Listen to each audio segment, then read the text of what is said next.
Everybody, it's Chad here from CNR Reviews. I wanted to do a real quick installation video for you. And this is the Ruger Charger receiver 1022. This is the one I'm going to be converting into a full-size Ruger 1022 and putting it in the Archangel kit. And so what I wanted to end up doing, I know you can buy trigger groupings online. They're ridiculously expensive. They're like 300 bucks.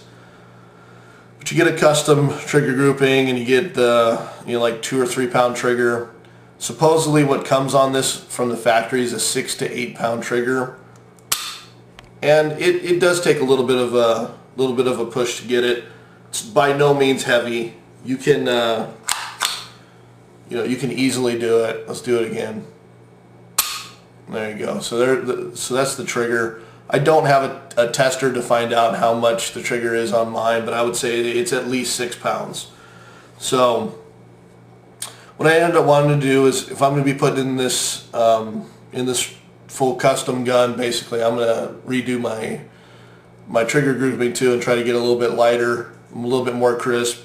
I do have children, and I wouldn't recommend doing this for like a kid's gun, but my kids don't shoot this, so we're going to go ahead, and this is strictly just a fun gun for me, just to mess around with. That's cheap to shoot. I'm going to pull out the pins on the receiver to get the trigger grouping to drop. Go ahead and set the pins to the side. Pull out the trigger grouping, it just snaps right out. There's the receiver. Set that to the side. And now what you want to do is you want to go ahead and disassemble to get to that trigger. Now, when you end up buying the 1022 Target Hammer kit, you get some pieces in there that I've heard are unnecessary. One of them is the hammer spring. I'm not going to install it. Another one is the trigger spring, and I'm not going to install that either. We're going to go ahead and leave it the way it is, and we'll see how it works. Maybe in a maybe in a future video, I may install those just for shits and giggles and see how much it actually drops the poundage on the trigger. But as of right now, I've heard just installing the hammer alone will drop it to like a 3 pound trigger. So that's what we're going to do, and that's what I'm looking for. You can go ahead and leave it like that. If it's cocked, you want to go ahead and dry fire it. You're going to put your finger on the hammer, pull on the trigger, and let it go lightly. So first thing is first, we're going to go ahead, and inside of this trigger grouping there is a spring. And the spring is right there. Right there. So what you want to do is you want to go ahead and pull this pin, this very first pin right here. We're going to go ahead and push it from this side, and we're going to go ahead and remove the extractor. When you get down to that spring, go ahead and put your finger there so that way the spring doesn't go flying. And we're going to pull out the pin. There goes the spring. So now the spring is fully movable. We'll go ahead and remove the extractor, and the extractor just comes up and out. And now we're ready to go ahead and take out the hammer spring. Now if you can see in there, the hammer spring is right here. So flip this forward, and it just snaps forward. You can grab onto the hammer spring, use a pair of needle nose pliers or something like that to grab them. That's what I'm going to do. Comes right out, and there you go. Now this is the part where, like I said, if you want to even lower the amount of trigger, even more so, supposedly you can replace it with this spring onto this. I've heard 2 different things. I've heard one that it works great, and then I've heard other people say that the quality of the spring is not comparable to the quality of the Ruger stock spring, that the quality of this spring is not as good. So I'm just going to go leave my factory one on there for now. I can always install this later. So I'm going to go and put the spring to the side, get it out of the way. And as of right now, you're ready to go ahead and remove the trigger. I'm sorry, not the trigger, but the hammer. And what you want to do is, there's the pin. This big pin right here on this side too.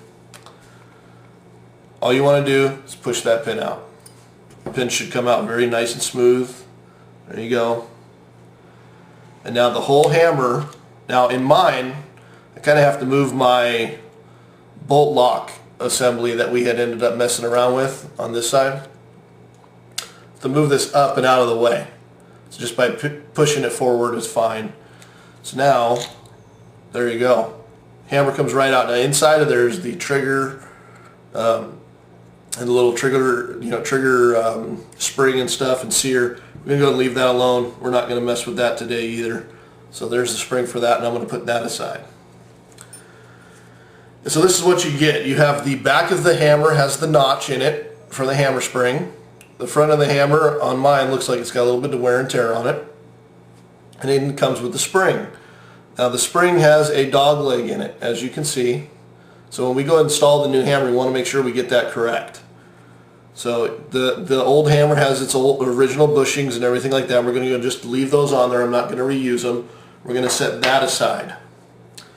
So this is the new Volquartsen, I believe that's how you pronounce it, Volquartsen hammer. Supposedly it's supposed to be sapphire honed and all this other crap. And it's supposed to drop the poundage, so we're going to see. Now it comes with new bushings and it comes with some shims. So these are the shims.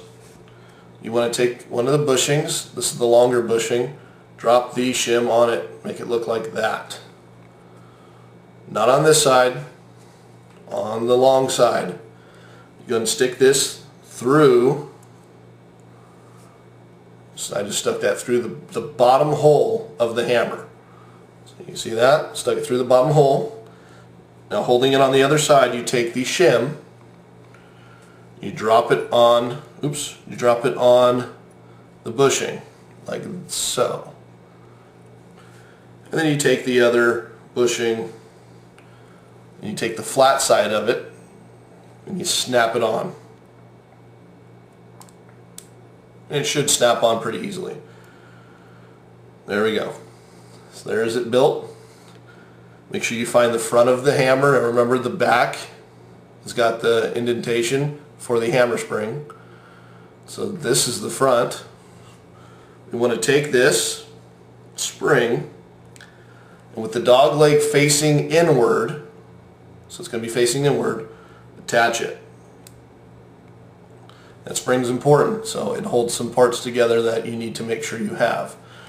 So we're going to go ahead now, and we're going to go ahead and assemble this into the trigger grouping. Should just drop right in. There we go.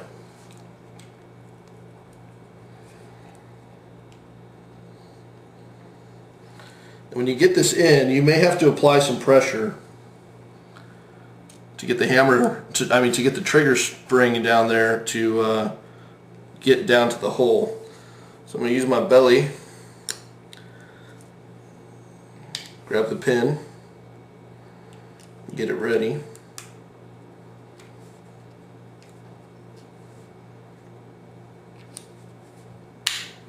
And there we go. Hammer installed. So as of right now, what you can do is you can drop the hammer forward so we can put in the hammer spring. It's this piece. I'm going to go ahead and drop that in there. It has a little hole that it goes into. If it turns sideways like that, go ahead and grab it with your finger or grab it with a pair of pliers. Pull it back out and put it back in there.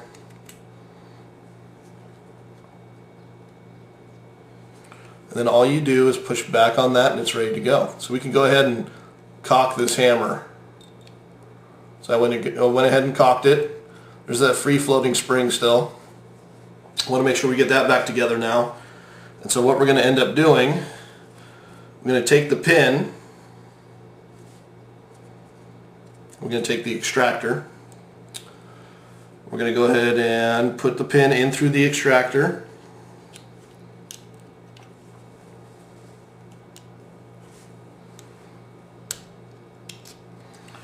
And don't push it all the way through because you got to get that spring down. So you want to put pressure on the spring with your finger, drop it down, push the pin in.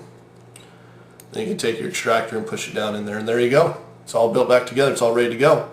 So I'm going to go ahead and put this totally back together into my receiver, and we're going to see how the trigger functions.